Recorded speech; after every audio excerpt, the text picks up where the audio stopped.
O'zbekistonda 55 ming sig'imga ega bo'lgan yangi stadion quriladi. 11 noyabr kuni Prezident Shavkat Mirziyoyev yangi Toshkentda ushbu stadionning tamal toshini qo'yib, uning qurilishini boshlab berdi. Ma'lumki, 2027-yilda 20 yoshgacha bo'lgan futbolchilar o'rtasidagi jahon chempionati O'zbekiston va Ozarbayjonda bo'lib o'tadi.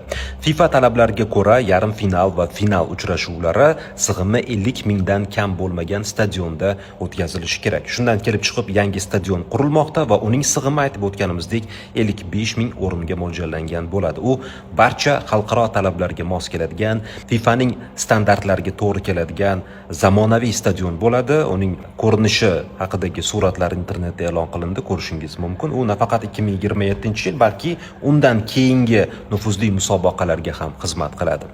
O'zi aslida rivojlanib borayotgan futbolimiz uchun bitta shunaqa katta stadion kerak edi. Inshaalloh ushbu stadionda 2027-yilda 20 yoshgacha bo'lgan futbolchilar o'rtasidagi jahon chempionatida finalda O'zbekiston milliy terma jamoasi ishtirokidagi uchrashuvni kuzatamiz va g'alabani birgalikda nishonlaymiz. Bu videoni barcha futbolsevar tanishlaringizga yuborib qo'ying.